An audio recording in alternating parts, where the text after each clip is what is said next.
Dara Horn is the award-winning author of 5 novels, including Image, The World to Come, All Other Nights, Guide for the Perplexed, and Eternal Life, and her book of essays, People Love Dead Jews, Reports from a Haunted Present. She is one of Granta magazine's best young American novelists in 2007, recipient of 2 National Jewish Book Awards, the Edward Lewis Wallant Award, the Harold U. Ribalow Award, which is through Hadassah magazine, and the Reform Judaism Fiction Prize, and she was a finalist for the Wingate Prize, the Simpson Family Literary Prize, and the Carnegie Medal for Excellence in Fiction. Not shabby. Her books have been selected as New York Times Notable Books, Booklist 25 Best Books of the Decade, San Francisco Chronicle's Best Books of the Year, and her books are translated into 11 languages. Her nonfiction work has appeared in the New York Times, the Wall Street Journal, the Washington Post, the Atlantic, Smithsonian, and the magazine, and the Jewish Review of Books, and she's a regular columnist for Tablet magazine. She's taught courses in Yiddish and Hebrew at Sarah Lawrence College, Yeshiva University. She held the Gerald Weinstock Visiting Professorship in Jewish Studies at Harvard. She's lectured for audiences in hundreds of venues throughout America, Israel, and Australia. And she currently lives in New Jersey with her husband and her 4 children. A little bit back history. She attended Milburn High School, was co-captain of the Quiz Bowl team.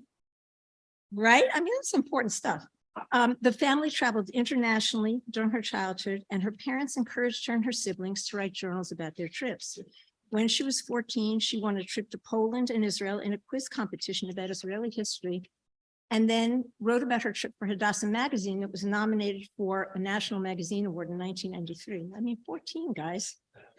She received a BA in Comparative Literature summa cum laude in 1999, her PhD in Comparative Literature in Hebrew and Yiddish in 2006, both from Harvard, finished her master's degree in Hebrew literature at Cambridge, during which time she also wrote a novel. She's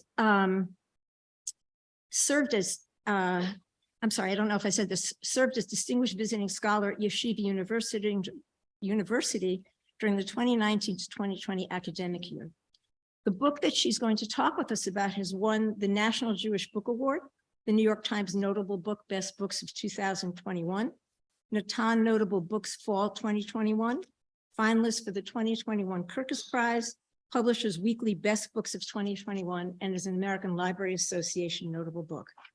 And with all of that, it is my great pleasure to introduce Dr. Dara Horn.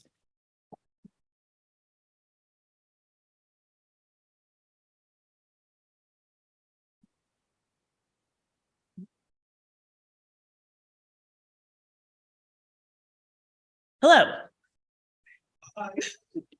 Thank you so much. I want to thank everyone, and I'm going to get all the names wrong of the many organizations that were involved in inviting me here tonight, and I'm not going to shoot myself in the foot by trying to list them and missing one. So thank you all for inviting me here. I'm really, really honored to be here and to talk with you about, as you heard, my most recent book, which is called People Love Dead Jews, and I still can't believe my publisher let me keep that title. And I should say it's not just this book. I also have a spin-off podcast from this book, which is even worse. It's called Adventures with Dead Jews.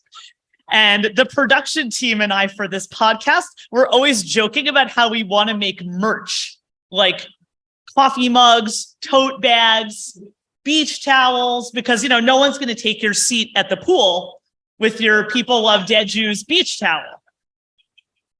And, you know, I think that if this title makes you uncomfortable, well, that's entirely intentional, because what's inside the book is going to make you even more uncomfortable.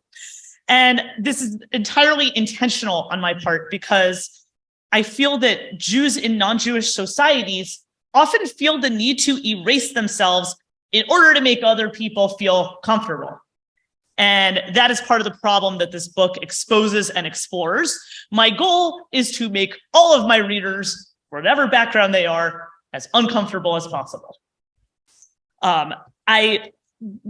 So people ask like why I wrote this book, and the origin story of this book is fairly recent. It goes back only to 2018, which was when Smithsonian Magazine approached me and asked me if I would write an essay for them about Anne Frank.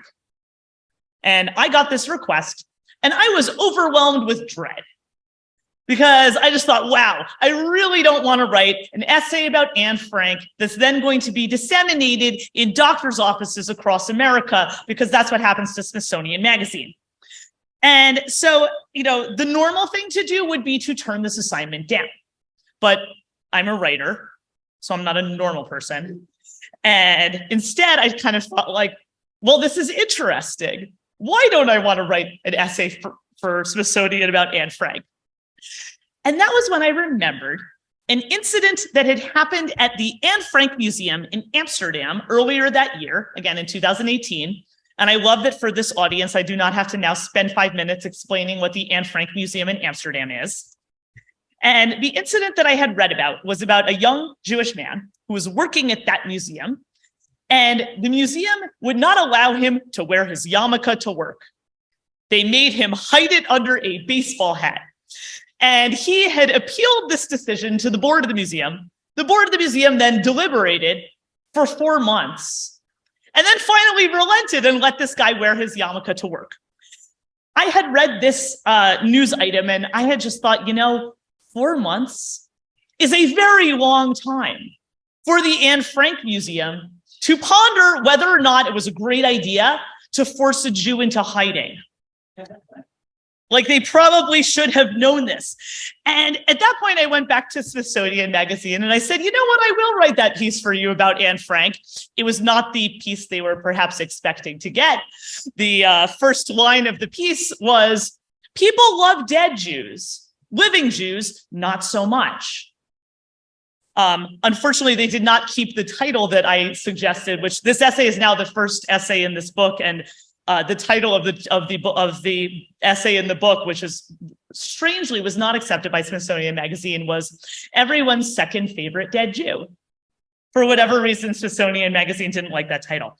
But I think that this story about this incident, the Anne Frank Museum, really illustrates my two main points in this book, which are people tell stories about dead Jews that make them feel better about themselves.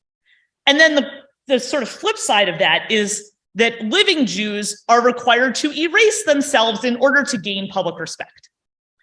So, I kind of thought I got this whole thing out of my system.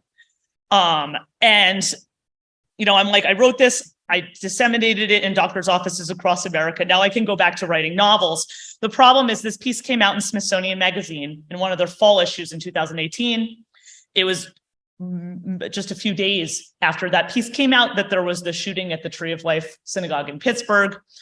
Within hours of that attack, the New York Times calls me and is like, "Would you like to write about dead Jews?" They did not say it that way, but that was what they meant.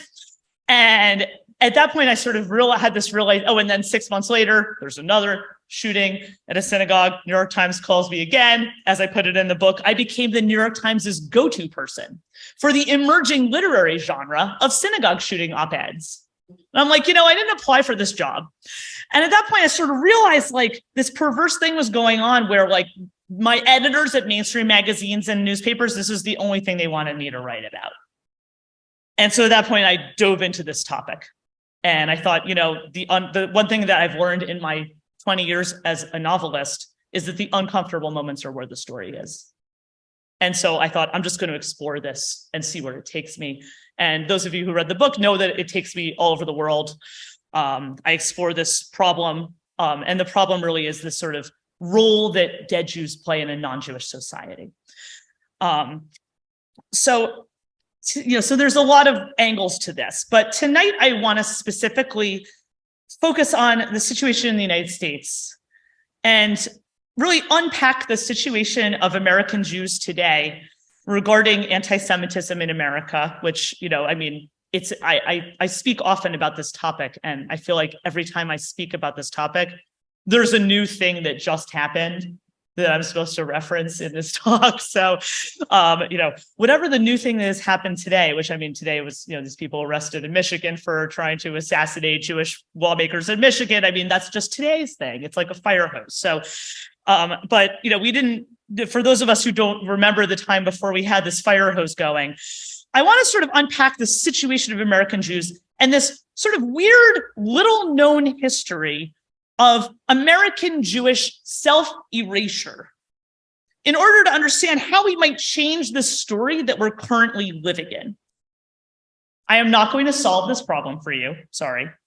But I want to dive right into it so that you can at least sort of understand how we got here and where we might go. You heard a little bit to my astonishment. You heard a little bit just now about like things I published very early in my career, like when I was in high school. One of the pieces that I published when I was in high school was when the Holocaust Museum in Washington first opened in 1993. I was a teenager and I was invited by a teen magazine to go to Washington and cover the opening of this museum for a now defunct teen magazine. And, they published my article between, a list of makeup tips and an article about bulimia. And, so I've been writing about dead Jews for a long time. And I remember going to that and being amazed by how the children's exhibit in that museum brought visitors into the life of this adorable imaginary German Jewish child and his very American seeming imaginary life. If you've been to that museum, there's this thing called Daniel's story. You walk through this kid's house, you see his soccer trophies, you see his dad's war medals from the First World War. You see his after school snacks. And at the time, I remember coming back from this trip and telling a Holocaust survivor who was a friend of our family about how wonderful this was and how well this exhibit helped American children see that Jewish kids who died in the Holocaust were just like them. And this Holocaust survivor shocked me by screaming at me, what if they weren't just like them? Would it have been okay to murder them if they weren't just like them? And she went on a whole rant why do we have this kid's soccer trophies on the wall? Why don't we have his copies of the Mishnah or his uniform from his socialist Yiddish-speaking youth group or his songbook from his Zionist youth club? Why do we have dad's war medals? Why don't we have dad's tefillin? Why don't we have dad's tickets to the Yiddish theater? Her point being that the Nazi project wasn't just about murdering 6 million Jews. It was about erasing Jewish civilization. Why are we participating in this erasure? I've thought about this a lot in the years since I was yelled at by this woman. And I've also thought about this sort of strange situation we have where there's this sort of, what I've come to realize is a fatal flaw in the way that Jews have been permitted to express their identities in non-Jewish societies, which I feel reveals a failure of these societies to truly understand diversity. And I think that flaw has been there for a very, very long time. I'm wondering if anybody in this audience remembers a classic Hollywood film called Gentleman's Agreement. Okay, a lot of people have heard of this, especially people of the older generation have heard of this film. For people who are not familiar with this Gentleman's Agreement is the title of a wildly successful 1947 movie. This movie was a huge blockbuster, and it also won every Academy Award that year, Best Director, Best Picture, etc. This film it stars Gregory Peck as a dashing young journalist who moves from California to New York City to work for a magazine. And he's very disappointed when his editor gives him an assignment to write a series of articles about anti-Semitism. He thinks this is the most boring assignment ever, and he's not wrong because anti-Semitism is pretty much the opposite of news. And so he's like, I need to find some cool angle to make this story exciting. And so then he comes up with his brilliant idea. And some of you have seen this film will remember that brilliant idea. He decides to go undercover as a Jew and find out if it changes the way people treat him. Spoiler alert, it changes the way people treat him. So this is this exposure of American anti-Semitism. And what I think is really interesting is today we talk about anti-Semitic incidents, but of course at the time when this film came out in 1947, it wasn't about incidents, right? It was you couldn't get a job. You couldn't stay in a hotel. I mean, these are life-limiting things. And this is all sort of presented and exposed in this movie. And then it's yay, now Jews can live in fancy suburbs just like everyone else. That's sort of like the moral of the story at the end of Gentleman's Agreement. It's like Jews are just like everyone else, and that's why they can, live in places like Scottsdale. So my question for you is, what is wrong with this sort of happy story of vanquishing bigotry? Isn't that what we want to happen? Okay. Well, there's a joke that's often told about the production of that movie. The joke goes like this. There's a stagehand who was working on that movie. And at one point, Moss Hart, who was the screenwriter, was on the set. And the stagehand comes up to Moss Hart and just tells him, how much he really loved this movie. And he thought the movie had a really wonderful moral. And Moss Hart then says, oh, what did you think the moral was? And the stagehand says, I learned that you should never be mean to a Jew because he might turn out to be a Gentile. And what's amazing about that joke to me is that actually is the moral of Gentleman's Agreement. Because the moral of that movie is if you're a guy like Gregory Peck, then of course, we shouldn't hate you because you're just like everyone else. And there's a very deep problem with this, which is that if the reason we shouldn't hate Jews is that Jews are just like everybody else, Jews spent 3,000 years not being like everyone else. Uncoolness is basically Judaism's brand.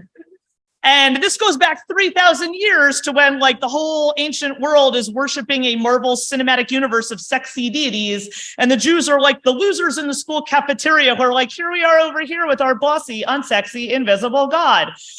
Jews have never been cool.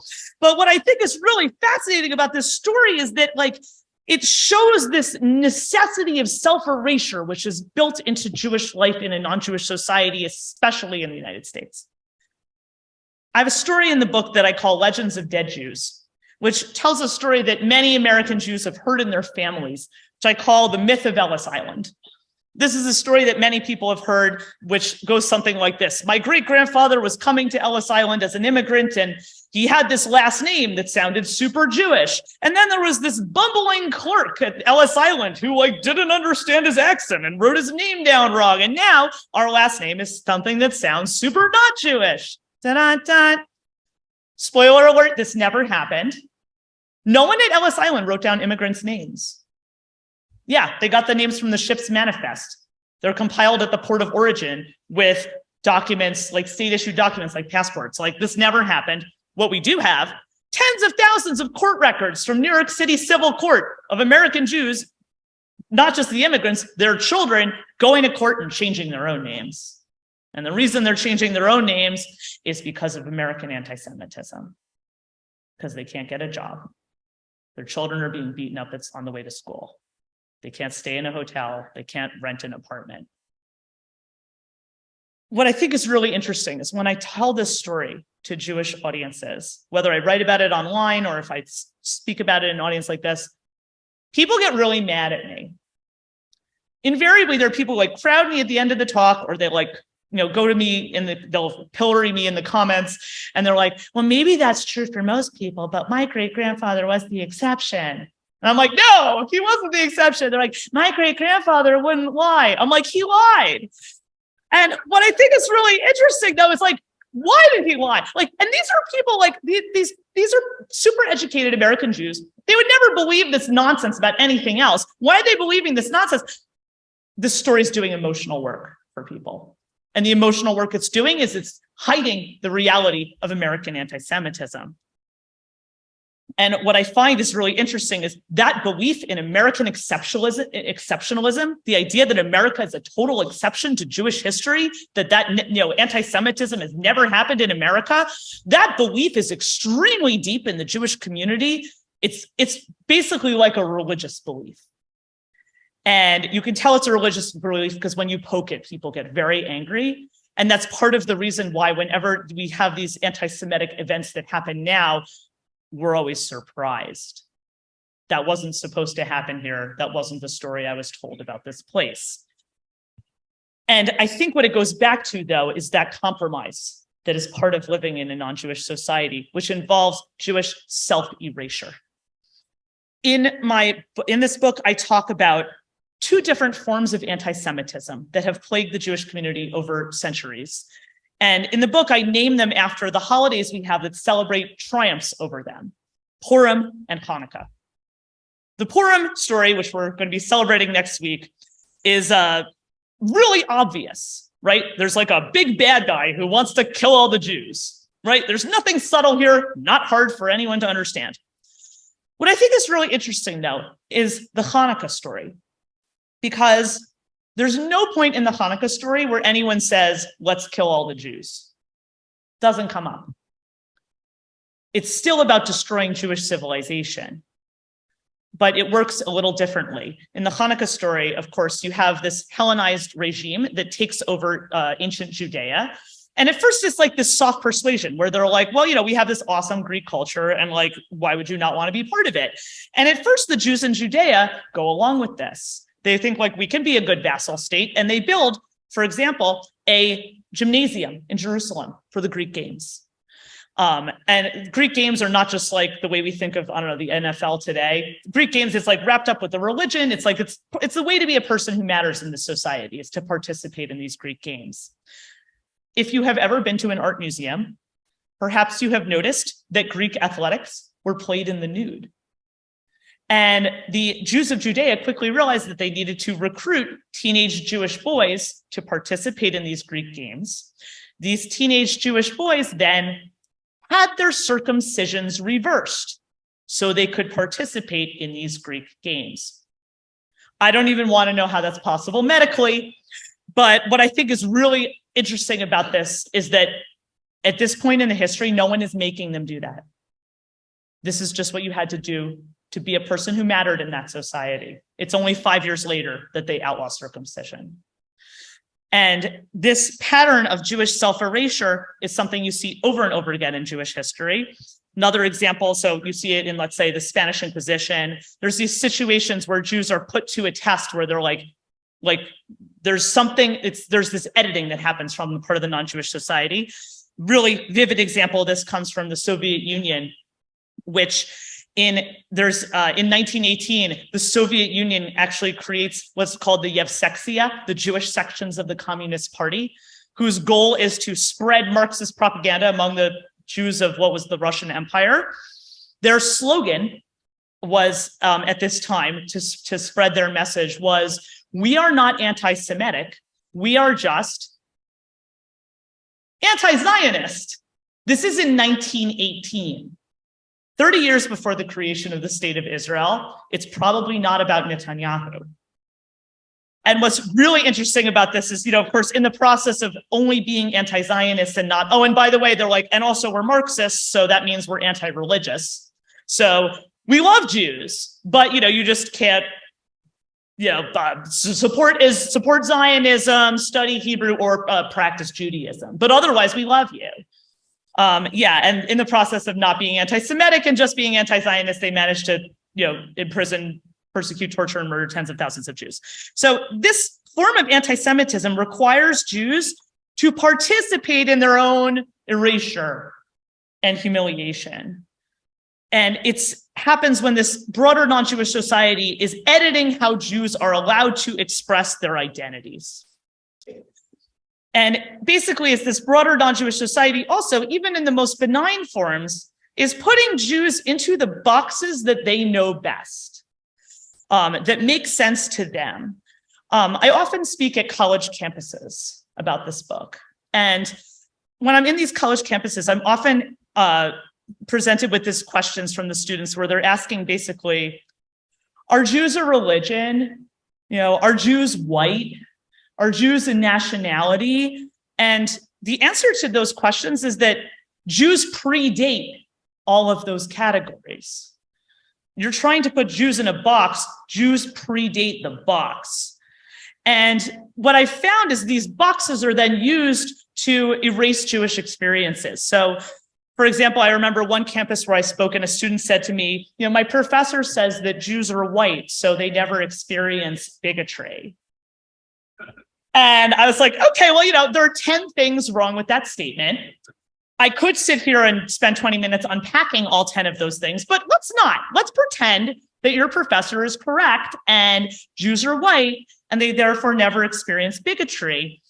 I imagine your professor would then also say to white people in the LGBTQ community they never experience bigotry because, like, you know, they're white.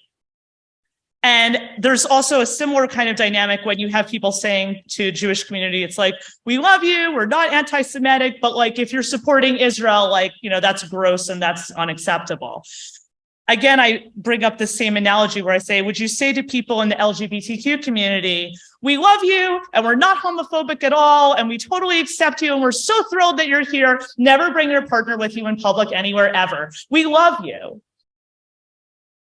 I think that what I think is really interesting about this is you see how we butt up against the limits of a pluralistic society, where there is this moral to there. When I brought in the idea of the gentleman's agreement, and when you look at how that sort of has filtered down to us through those decades of education about the Holocaust, let's say, in the form of, here's this boy who died in the Holocaust who's just like you and me.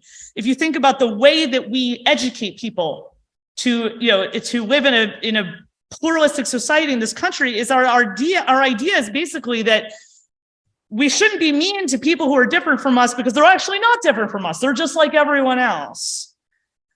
And I think that this hits up against the outer limit of diversity. And what you find is that what I want to suggest is sort of a possibility of a way to do this better. I was at I speak often also at what are now called DEI events, right? Diversity, equity, and inclusion. And about a month or two ago, I was speaking at one of these events at the Kansas City Chamber of Commerce.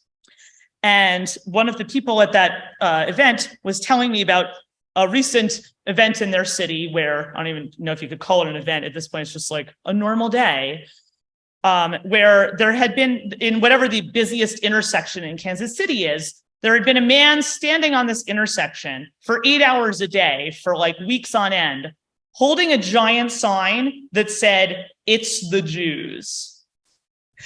I mean, first of all, maybe this person needs a job.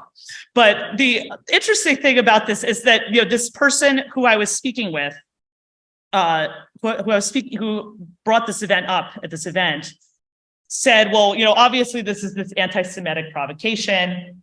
And I said, yes, on our planet, that's what that is. But I want you to imagine an alternate universe where the person who's standing on a street corner holding up a sign that says, "It's the Jews," what that person means by that is, it's the Jews. They invented the weekend. It's the Jews. They taught their kids to read before the printing press was invented. And, you know, it just occurred to me that, like, there's actually this problem going in, which is less to do with malice than ignorance. And this is where I feel like there is an opportunity. One of the things I've discovered in talking about this book across the country with many different audiences is that there are a lot of people with a lot of goodwill among our non-Jewish neighbors who really want to be, in today's parlance, good allies and really just don't know how. And what I realized in speaking to so many of these people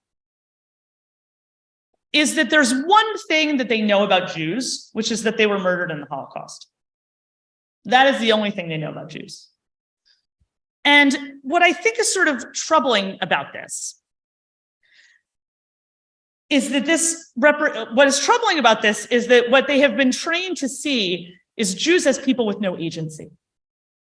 This is the only way that they're taught to see Jews as Jews. They're people who are powerless. The problem is when you are powerless, you have no agency, you also have no dignity.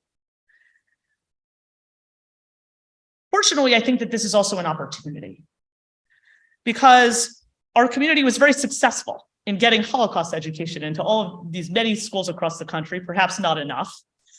But imagine if all those people who the one thing they knew about the Jews is the Holocaust, imagine if the one thing they knew about the Jews was the content of Jewish civilization.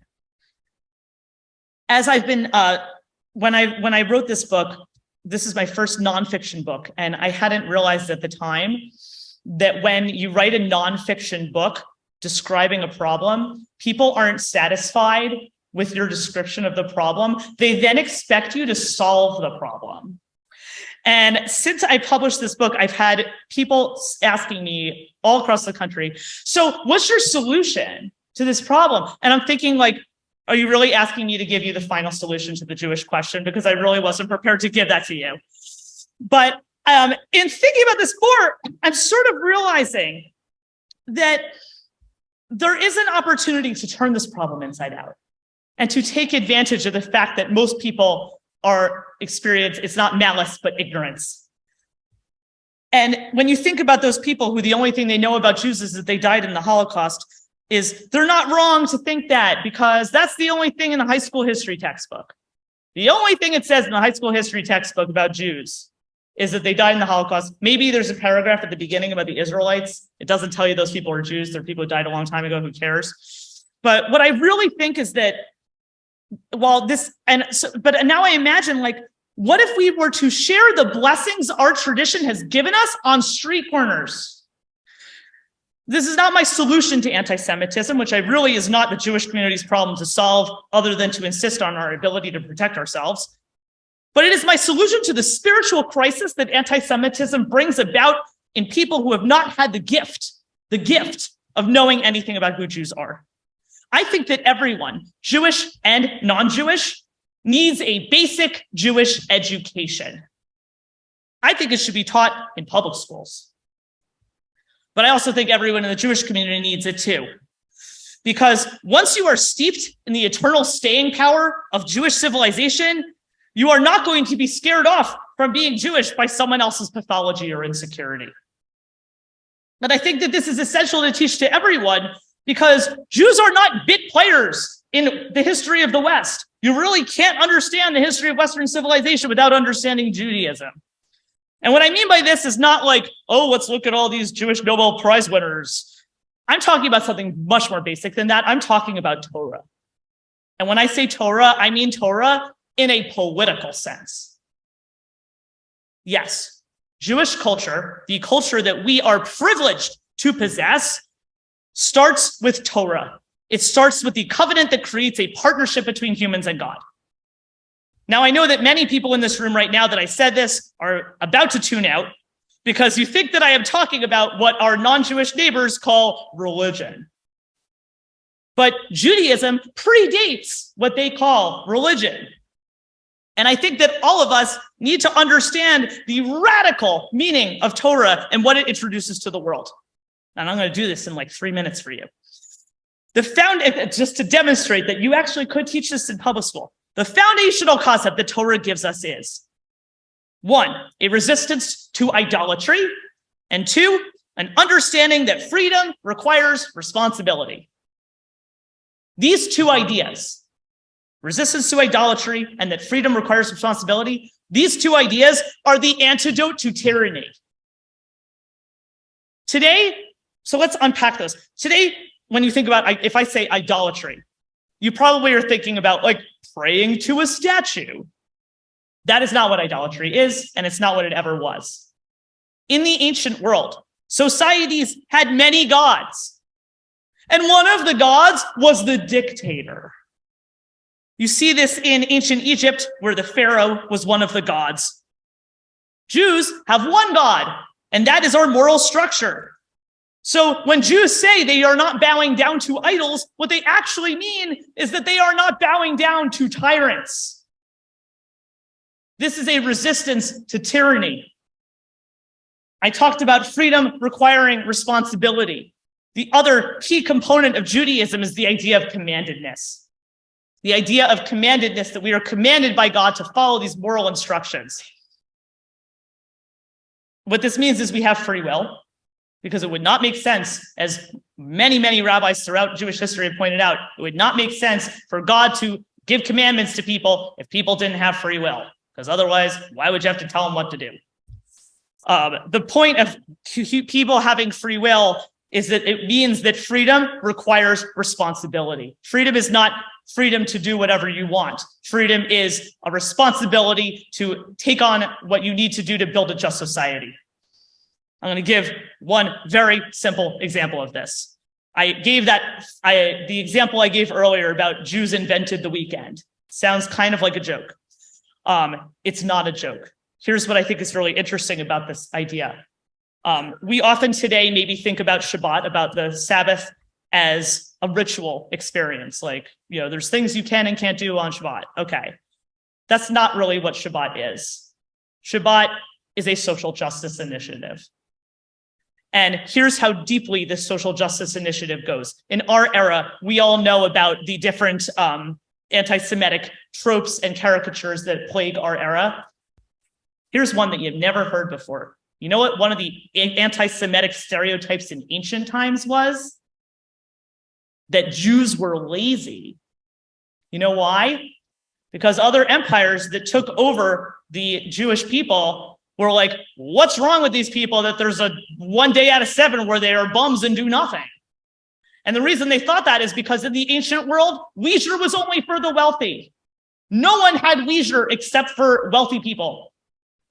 And but what Shabbat actually is a social justice initiative. It is saying that every single person, even domesticated animals, every single person in a society, no matter what their social status is, has the right to decide the most important thing, which is what they do with their time. These are radical ideas. This failure to bow to tyrants and this taking on of obligation of social responsibility, these two things are what explains the Jews' resilience and how the Jews endure as a counterculture that runs through the whole history of the West. There was the historian Salo Baron, a 20th century Jewish historian, used to say that he was pushing back against the lachrymose view of Jewish history. Lachrymose meaning full of tears, like that Jewish history is a litany of one disaster after another. And what I think is interesting about that idea is that you can't really ignore the lachrymose parts of Jewish history. They are there, they are with us. Unfortunately, they will probably be with us in the future. But what I think is remarkable about Jewish history is not the litany of horror, but the litany of creative resilience. It's like what psychologists now call post-traumatic growth. How after each disaster, this community has been able to reinvent itself and create something new. I am, as you could tell, a prophet of doom, but I want to leave you with a note of hope to give you an example of the way that we could turn this story around. As you heard, in addition to being a writer, I'm also an academic. I teach Hebrew and Yiddish literature. And about 5 years ago, I was at an academic conference at the University of Washington for it was for Hebrew scholars, people who teach Hebrew at different universities. And pretty much everybody at this conference was a Jewish academic who teaches Hebrew, except there were 3 people who were sitting in the back of this conference at every session taking very careful notes. These 3 people were from the Wampanoag Nation. Wampanoag are the Native Americans who are native to eastern Massachusetts. These are the people whose ancestors encountered the Pilgrims.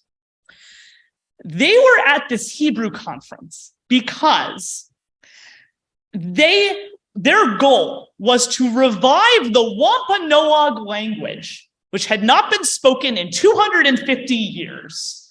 They wanted to revive it and turn it back into a living language. And they were at this Hebrew conference because, as they said to us, the Hebrew scholars, we want to know how you did it.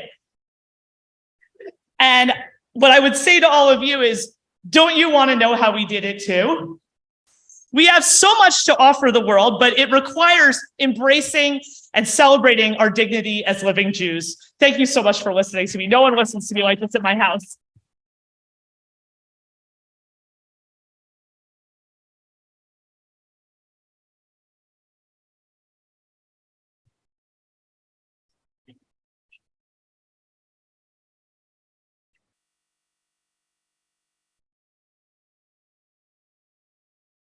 Really, such an honor to be with you. And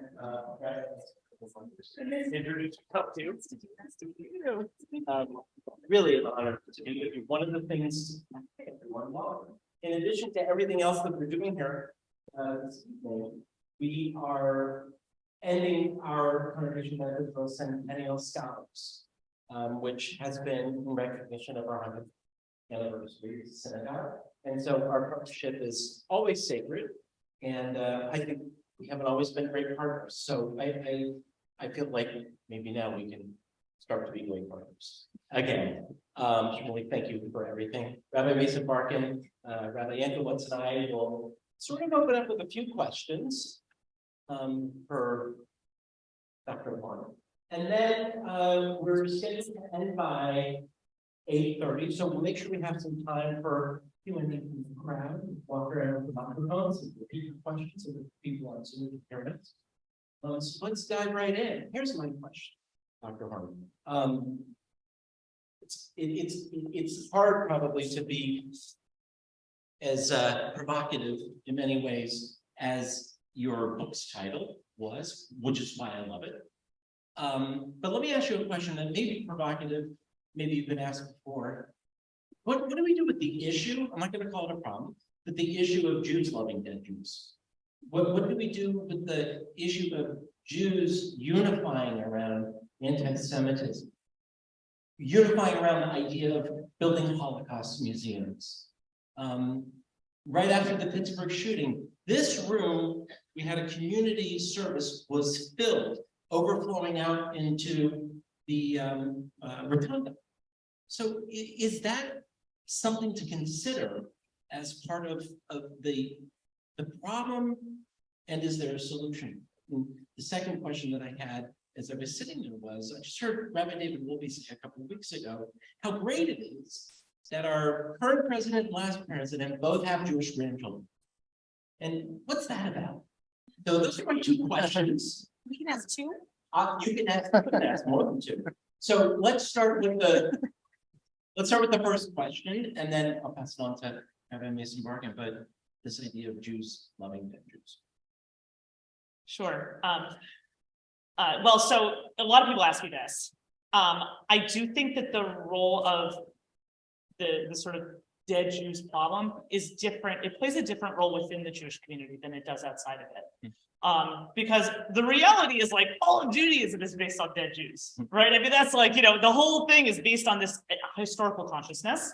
I mean, we all stood at Sinai, right? We all came out of Egypt, right? I mean, this whole, we're reading the same book every year over and over again, right? I mean, there's this sort of like, you've got, looking around the room here, all New York side plaques, right? I mean, there's a lot of investment in the past is the foundation of Judaism. So but I think that's not what you're referring to when you, based on what you said about, the room fills up after the Pittsburgh massacre, people are funding these Holocaust museums. I do think that there's a problem. And I think that part of it, I think a lot of it comes from the environment we're in. I think we don't even know how much of this we've absorbed. I'm going to give, I remember, I forget which city I was in where I was speaking, where some Jewish community leaders were complaining to me about somebody in the city who had donated some enormous amount of money to build a Holocaust museum. And they said, we could have taken that money and given every single Jewish kid in the city free Jewish day school K to 12. And they're like, why are we not doing this? I mean, yes, I find this very problematic, but I don't think that there's like this binary of like Jews and non-Jews. I think that there's sort of this spectrum of people who have a Jewish education and people who don't have a Jewish education.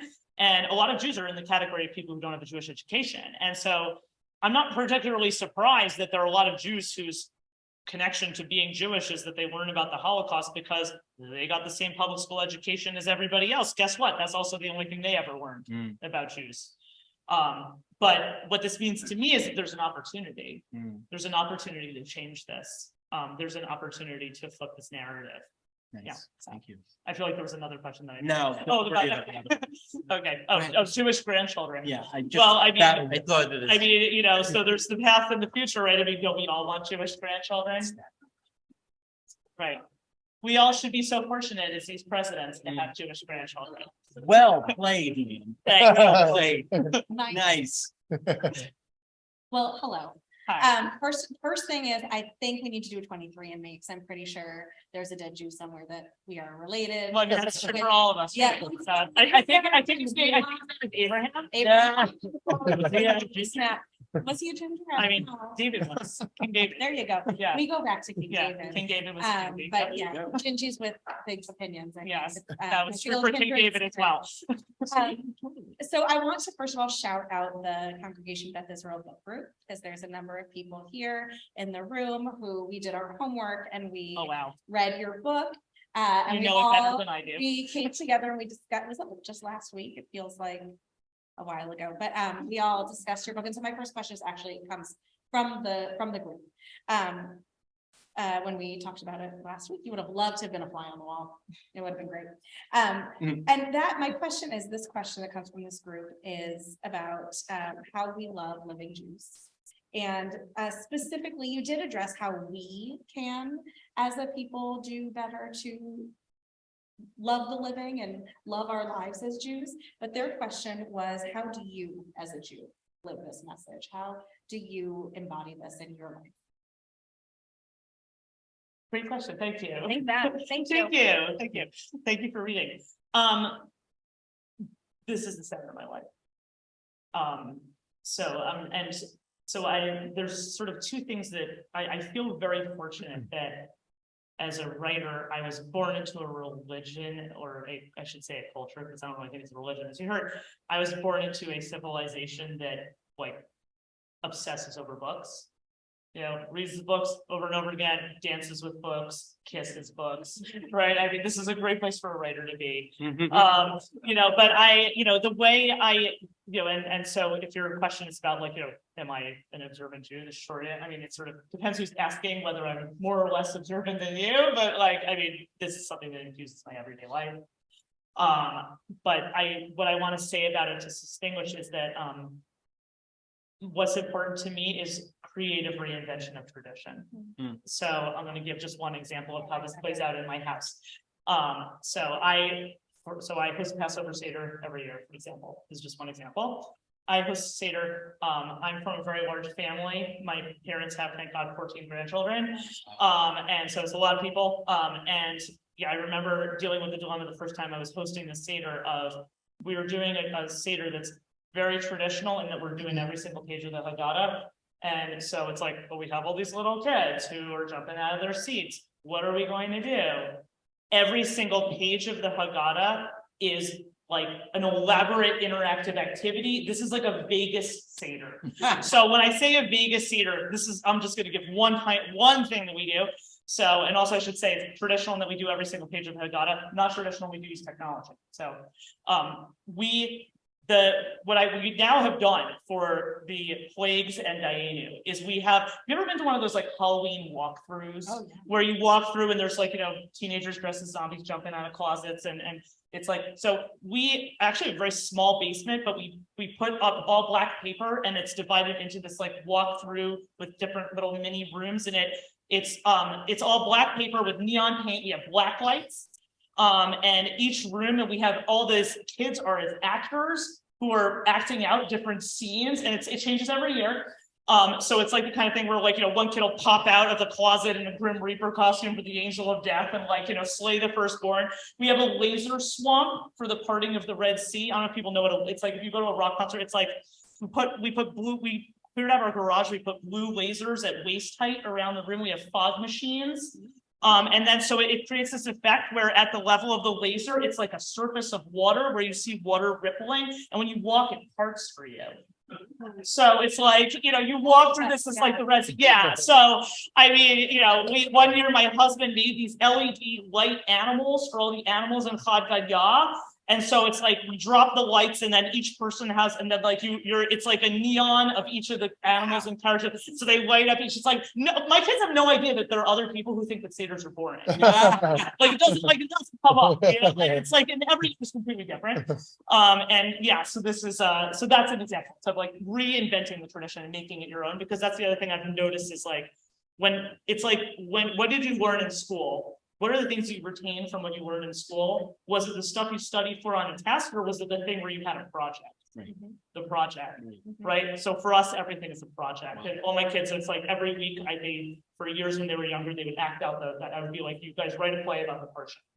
And then they would act out the Parsha. They know the Parsha cold. Yes. Wow. So first of all, what does a person have to do to get an invite to your Pesach? Yes. That's really what I'm in it for tonight. So that's awesome. And wow, I feel mine is so boring now. You need a laser saw. Yes, that is awesome. Okay, so let me tell you my question before I build up to the question. Yes. The question is, what should American Jews do with Jewish power? Okay, now my build up to that is I think there's two growing trends. One is that the growing trend of tribalism, Jews who want to be tribalistic and reject universalism, and the growing trend of universalism that rejects tribalism. I want to be universalist. I want to be human. I'm uncomfortable with my Jewishness, right? And so those two use Jewish power very differently. And how do you think if somebody has a minute with the president, a minute with a US senator, how should Jews mostly leverage their power to? It's a great question. Universalism, I feel, never works. Because universal has to come from someone particular.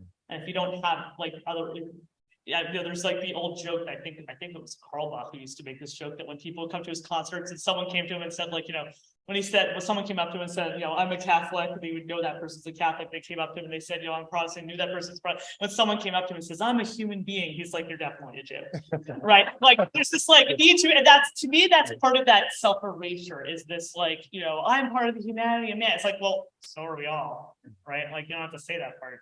The fact that you feel like you have to say that part is already all this internalized anti-Semitism. So yeah. But for like the minute with the president question. So, as you mentioned, I was called in for this White House task force on combating anti-Semitism. So I actually had here's your 5 minutes of like, what are you suggesting we do? And, there's all these other people in this conference world, it's like more Holocaust education. I'm like, maybe we shouldn't be teaching people about dead Jews when they don't know anything about living Jews.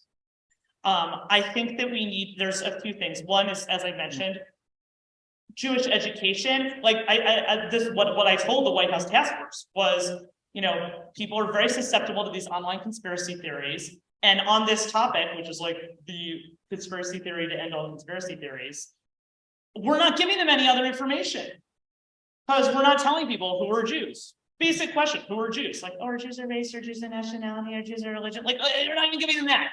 Nothing. I'm like, we need to educate people. I am involved in a project actually with a museum that's sort of trying to rebuild this kind of curriculum of like who are living Jews. So that's the kind of thing I would talk about. But then the other thing is like building relationships, because you mentioned like after the Pittsburgh massacre, it's like all these people show up. I remember a rabbi in, I think it was Oregon, somewhere else, I don't even remember. It's like this week's fire hose incident, somewhere where his synagogue was firebombed, and then he's like, after the synagogue was firebombed, all the churches in the town, they all showed up and like came to this vigil, and I was sort of like, we never met before, it was like, you never called me before this week, and it's like, you need to build those relationships like proactively. Right. So that's like so that answers your question about it. So like, yeah, I'm all in favor of like particularism, but like the universal piece of it is like, is building those bridges, but coming from who you authentically are, right? And not erasing yourself to go into that relationship. Right. That's, and come into it because people are really curious, right? I mean, there's like a lot of, like I said, there's so much more ignorance than malice. People really want to know, like, who are Jews, like actually like are curious. And so that's, so that's the things that I would mention is, and this is something that actually it's in European countries where they have national plans to combat anti-Semitism. There's always a component of that plan, which is fostering living Jewish communities. That's you can't fight anti-Semitism without supporting living Jewish communities and creativity of Jewish life. So there's my 5 seconds with the White House. Yeah. That was more than 5 seconds. It was more than 5 seconds. That's true. So this comes from online. Okay. From Zoom. Can you talk about this person? Can you talk about what I observed as a common theme in your picture? The beauty and flaws of human nature and how it relates to your observations on bigotry, hypocrisy, and cowardice, etc., as you depict them in the Jews. Ooh, that's That's a deep cut. Yeah, it's a really deep cut. So the question is sort of about, about my novels, and as you said, beauty and imperfection. I want to make sure I'm answering this fairly. Yeah, the beauty and flaws of human nature and how it relates to observation about bigotry, hypocrisy, and cowardice. Yes. Yeah, I mean, I'm a novelist. I write about people, right? People are not concepts, they're people. People are also not symbols, they're people. And I think that there's this, what I have observed is this tendency the sort of people love dead Jews thing is you're turning dead Jews into a symbol, right? To represent something. As opposed to, and it is dehumanizing to turn people into a symbol. And that's why I was against this sort of, if you're asking me just to vote universal versus particular, I'm always going to vote particular because I'm a novelist and it's all about the particularities and the individuality and the uniqueness of every human being. And that's something that I've learned from the Torah, right? About the divine image in each person and what it says in the Talmud about that God stamps each person with the same die, but each person is unique. Unlike when we stamp per person with the same die, we want them all to be the same. Yeah, I think what the commonality between all my work is that I'm fighting against the demand that our society has for conformity. And I see Judaism as an uprising against the insistence that we all be the same. Right. Yeah. Did you want to ask your another one? Because that was No, go ahead. someone else's. Go ahead. Yeah. Okay. And then we'll. So, hold on, I have to open my book. I You have notes. I do have notes. I was really struck by, is actually related to the last question. In your chapter about fictional dead Jews, may I read or would you like to? Sure, share it? you can read. It feels a little weird. Oh, to- do you want me to read it? I don't know, kind of. Sure. Here, Okay. Sure. the underlined and then just to there. Oh, yeah. It would be weird if Oh, you read yeah. it when she's right here. So this is in a chapter about, it was one of my readers who was wrote me this lovely letter, who was she'd read one of my books about a pogrom survivor. And she's like, I read to the part about the horse being beaten and I threw the book across the room. She's like, I think it's more of a service to mankind for people to write a book where we laugh and enjoy and we're uplifted. Right. So anyway, you want me to read just from where you underlined? Yeah. Yeah. So, okay. Dead Jews are supposed to teach us about the beauty of the world and the wonders of redemption. Otherwise, what was the point of killing them in the first place? See, it is better if she reads it, right? Yes. So my question is, yes, I think that we do have this challenge where we expect, where the people who love the dead Jews expect to find this beautiful lesson in the story of the dead Jews. And the Jewish story is a story of challenge and redemption. And so how do we, I'm kind of struggling with this idea that you don't have darkness without light. You can't have redemption without needing to be freed from something. So how does a hope to eliminate the challenge, how does that change our hope for redemption? Does that question make sense? Maybe. Maybe. I could try. How do we tell the Jewish story if we tell a story as survivors that I see what you're saying. are not Okay. victims? As I said earlier, that I feel like the Jewish story is a story of creative resilience. It's not a story of a litany of horror. It's a story of reinvention and resilience, and frankly, resurrection. My favorite example of this, which is something that I wrote one of my novels about. The novel I wrote right before this book it's the opposite of this book. The previous book is called Eternal Life, and it's about a Jewish woman who can't die, who's been alive for, she's been alive for 2,000 years. Another shout Yes, out. she's been alive for Eternal 2,000 Life. years. Read this one before the High Holy Days Yes. last year. Well, and I just want to share with you this story that it's a story in the Talmud that I tell in the book. It's about the story of Rabbi Yochanan ben Zakkai, right, who was living in the siege city of Jerusalem under the Roman siege of city. He sees that the Jews have revolted against the Roman Empire. They're not going to win, and he sees that, and he's like, "How can I save what can be saved?" And his idea is this whole place is going down in flames. And so what he does is he fakes his own death. He has himself smuggled out of the siege city of Jerusalem in a coffin. He's brought to the Roman general Vespasian's headquarters. He then pops out of his coffin in front of Roman General Vespasian and says, "Vivat Imperator," which means "Long live the emperor." The Vespasian, in addition to being weirded out by this guy who just popped out of a coffin, and his headquarters is kind of like, "And I should have you executed for being disrespectful to me because I'm not the emperor." A minute later, messenger rushes into the headquarters and says, "Vespasian, urgent message, Nero just died in Rome. You have to go back to Rome to become the emperor." At that point, he looks at this guy who popped out of the coffin and is like, "What can I do for you?" And then, at that point, Yochanan ben Zakkai like has this opportunity. You'd think he would say, like, can we lift the siege? Maybe not burn down the city of Jerusalem, not destroy the temple. He's like, no, he's like, "Can I build this academy for Torah scholars in this beach town no one's ever heard of?" And Vespasian's like, "Sure, yeah, do that." And then he goes off to Rome. His son Titus then destroys the temple, destroys Jerusalem. People go into exile for 2,000 years. Here's the interesting thing about this story. Both Yochanan ben Zakkai and Judaism in this story fake their own death in order to come back to life as something totally new. Right? He fakes his own death to get out of the city, and Judaism fakes its own death because Judaism before that is this temple ritual, right? It's like people sacrificing goats, right? Like the whole religion is about sacrificing goats. That's not what it's about now, right? I mean, and the reason it's not about that now is because this person saw this opportunity to change it, right? And in a way that would allow it to survive this cataclysm. And so to me, this is absolutely, you can't ignore the lachrymose parts of the story. But the beauty is not in like, "Oh, this is so sad that all these people die, and it's so sad, and it's a lesson about humanity, and we shall be nice to each other." It's about like, there's this horrible cataclysm that happens. Now what? Like, we're all as Jews, we're living in the now what. Like every day as a living Jew, your life is now what.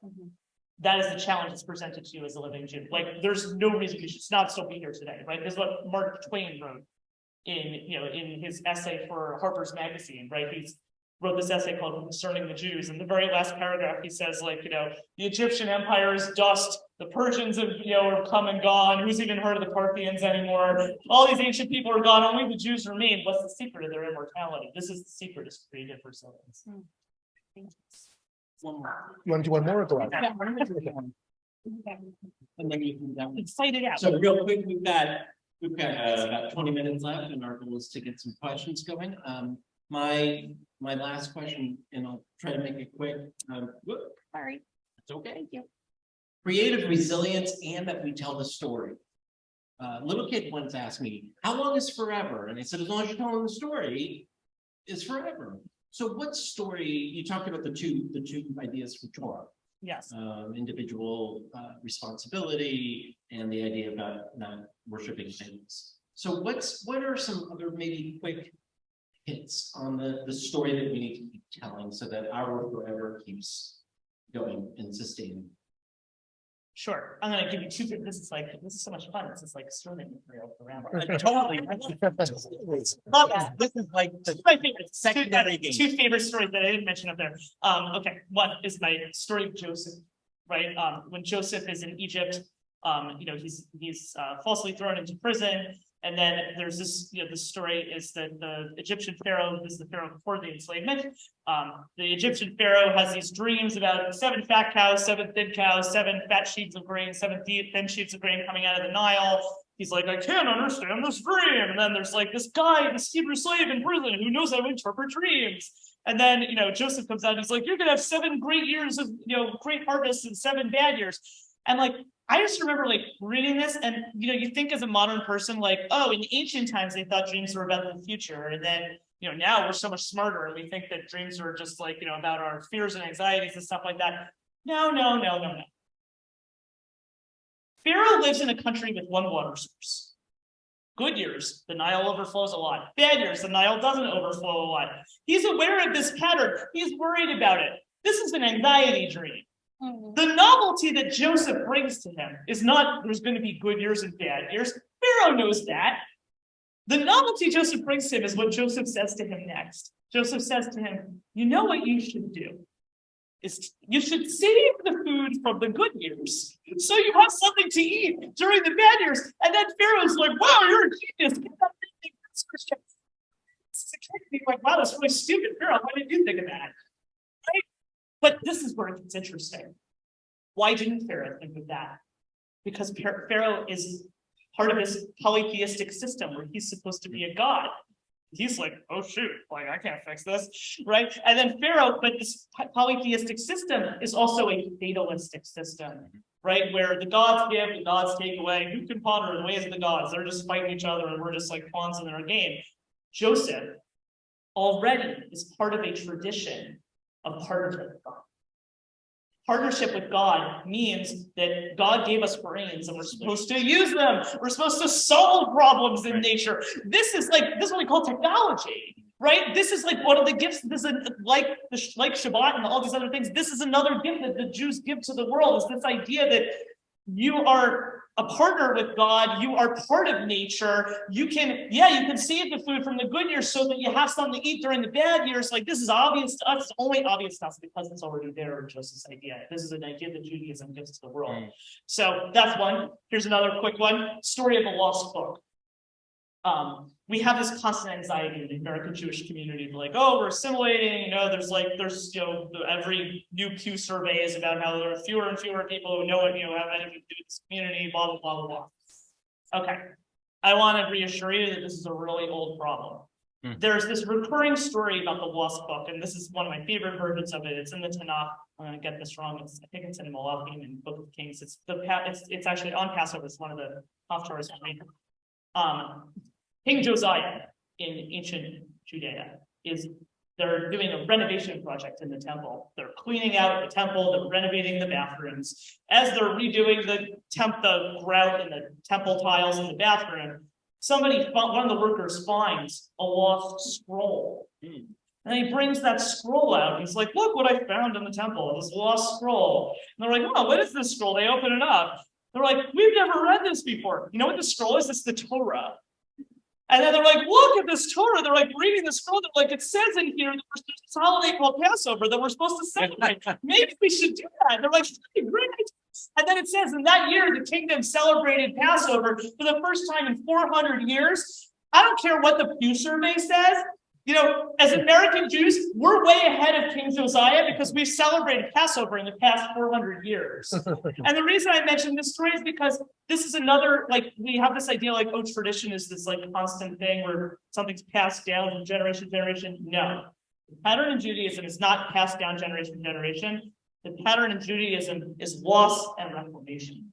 Every time. There's a generation that loses it, and then there's another generation that brings it back. That is the tradition. The tradition is rejection and recovery, loss and renewal. Yeah, there you go. This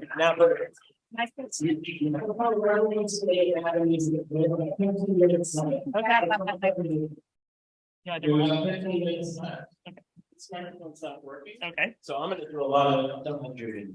Here we go. On here. Do you want to speak from there? I don't know. That might not. How about this one? My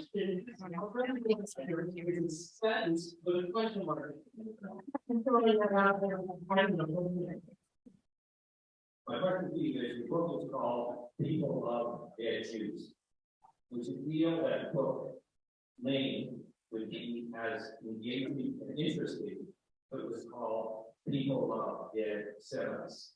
And the reason I asked that question is I think that anti-Semitism could be called what it is, and I think it's Judaism.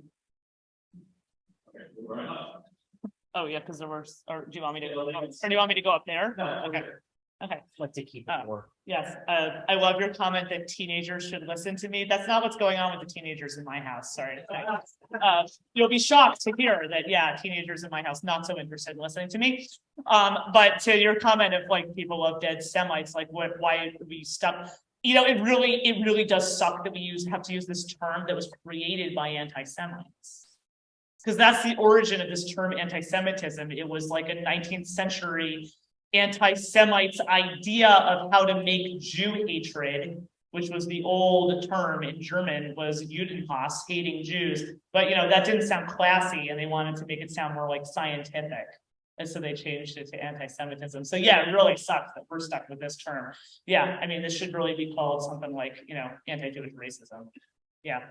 The question was that the person said that their own family members had many, many years ago, changed their last name so they could be accepted to medical school. And, what do you suggest that people do about this? Like, if you're facing this kind of situation today, I mean, what I thought was so tragic in learning about this sort of name change thing, and I should say that the whole story about the name change, if you're interested, it's not my research. There's a historian named Kirsten Permeglick who has a fantastic book about this with another great title. Her book is called A Rosenberg by Any Other Name. Highly recommend. One of the things she says in that book is that these Jews who participated in this name change, that they were essentially succumbing to discrimination instead of fighting it, right? It was like they were participating in the system, right? Because that felt easier than engaging in activism to change an unjust system. And, that was to me just so heartbreaking to read. But what I do say in my book is I do thank these people not for changing their names. And also, like, I don't fault them for this choice. I understand why they did that. But what I thank them for was creating the mythology of the Ellis Island story, because that story protected their descendants from the psychological damage of knowing this. And I was grateful to them for creating this mythology, even though it wasn't true. To the analogy of, like, what do people do today? As long as you're participating in succumbing to discrimination, then you're allowing it to continue. And that's the greatest problem. And so in terms of self-erasure, changing a name is one thing. I'm going to give a really simpler example that's a much more lower level. So changing a name is one thing. An even worse example would be correcting your circumcision. In this ancient example, I'm going to give a real contemporary example. One of my daughter, who's a teenager, has spent a couple summers in Israel. And my daughter actually is not on social media very much, weirdly. But she was telling me how she's like, one of these trips she went on, she's like, I'm on a bus with all these teenagers. These people, they don't eat breakfast without putting it on TikTok. She's like, they're not posting that they're in Israel for 6 weeks. Wow. 6 weeks in Israel, they're not posting it. To me, that is a version of changing your name, of reversing your circumcision. Like, that is a version of this. This problem isn't going to end when people are participating in it. I don't fault the people who participated in it, though, because I feel like I used to feel sort of contempt for people who made those choices. Now I feel pity. I feel pity. Yeah. I actually had the most brilliant ancestors who decided the best way to assimilate our last name from Yankelovich was to Yanklowitz. Right. Oh, I want to add one thing to that. Oh, okay, sure. So if you want to repeat that question, and Yeah, also okay. someone on Zoom asked a different but related question. What role did Christianity have in leading Jews to erase themselves? Okay, great questions. So to repeat the question that was asked of someone here in the audience was, there's, a very famous dead Jew named Jesus. Why has he not come up in the book? Fair restatement of the question. Okay, and then the follow-up you just mentioned was, right, this was, what role did Christianity have in leading Jews to erase themselves? I actually think that the one of the things that is a little bit hard to talk about, because it is so part of our culture here in the United States, because this is a culture that's so influenced by Christianity, is how much of the way we talk about dead Jews is influenced by Christianity. And I only implied this in the book, but in the essay that I write about Anne Frank, where I call it everyone's second favorite dead Jew, I talk about how she has, there's this line in her diary where she's like, I still believe in spite of everything that people are truly good at heart. And I say that, this is the line that people find inspiring. And I say, what people really mean by that is that it flatters them, right? It makes them feel forgiven for these lapses in our civilization that lead to piles of murdered girls. And they're like, oh, this murdered girl said this, it must be true. I think there's an unspoken belief that's coming from a sort of a deep current of Christianity in our culture that is expecting dead Jews to play this role. Because when you see this sort of attitude that people have towards someone like Anne Frank, it is this idea that there's these, that there's this something that's very familiar to a lot of people in America about this idea that dead Jews are somehow offering you some kind of absolution for your sins. And I think that the problem is that that is not the way that you think about sin and redemption and repentance in Judaism at all. So we have a very different idea of the way that we handle sin and redemption. So, but yet, because we're in this sort of Christian majority culture, this sort of way of thinking is sort of seeped into the way even something like Holocaust education happens. And to the question of what role does Christianity have in Jews erasing themselves, there's also sort of this idea, often when we talk about, and again, this is sort of just like, it's like, fish swimming in water and you're like, what's water? The way we talk about religion in America is that the whole idea of what a religion is really coming from Christianity. And for that, and Christianity is a universalizing religion where there's sort of this expectation of, bringing everyone into this. And that's not, that isn't part of Jewish tradition. I mean, we accept, we're happy to have people convert to Judaism, but we're not proselytizing religion. We're not seeking out converts the way that some of our Christian neighbors are. And I think that because of that, there becomes this sort of distorted idea of what Judaism is, where we're looking at Judaism through a Christian frame. And what I talked about in my remarks about gentleman's agreement, part of that is this post-war understanding in American culture that you're allowed to be Jewish if we get to just call it a religion.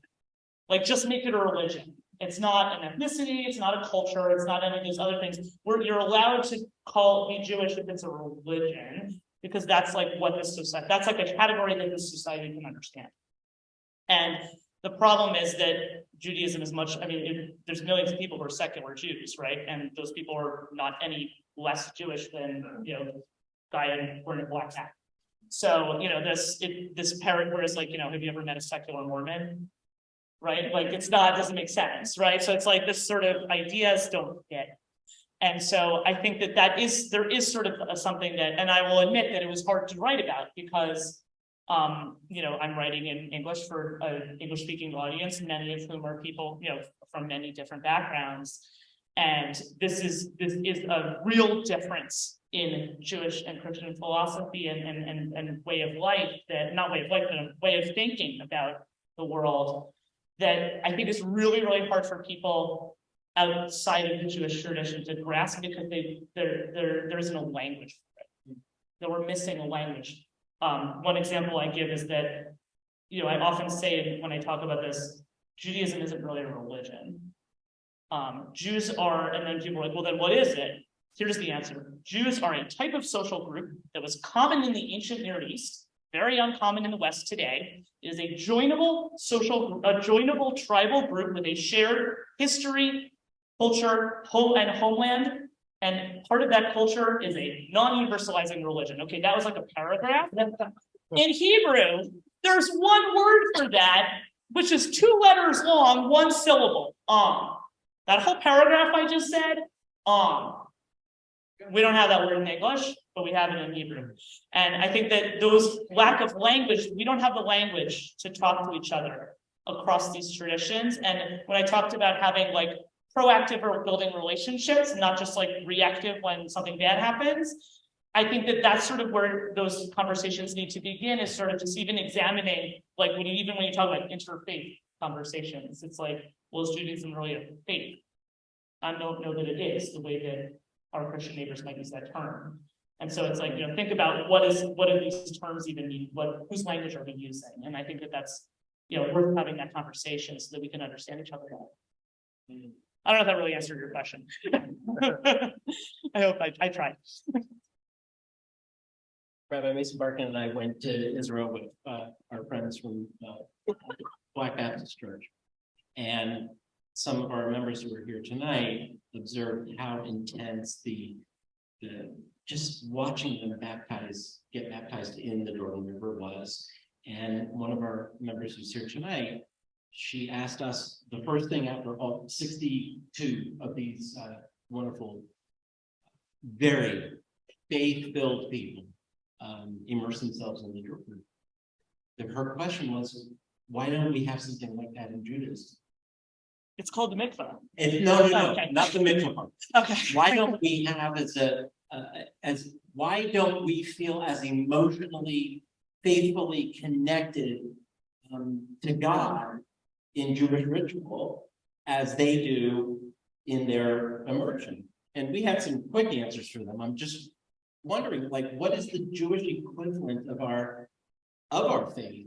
Even given the Kaplinian stuff, and where people were a civilization, the Reform movement, Protestant Judaism. So what is it that, again, I'm digging here with you about what is it that we can do, teach our kids, experience with our kids, that can be that immersive experience, expressive of, I mean, all the Jews are probably watching these wonderful people get baptized, and I was thinking, yeah, I don't know. Pick that up. Maybe you're not hanging out with the right people. Well, that could be. I was gonna say, I can think of, the experiences I have all the time. Yeah. That are like this. Experiences that, people in my community have all the time that are like this. I mean, I don't think I've ever had a Yom Kippur where I wasn't in tears. I don't think I've ever had a Shabbos where I didn't come close to tears. I don't think I've ever had a Purim where I wasn't laughing my head off. I don't think I've ever had a wedding where I wasn't, overwhelmed with joy. I don't think I've, I'm sitting beside someone at a Yeshiva. I don't think that, I don't think I've ever gone to the hotel without crying.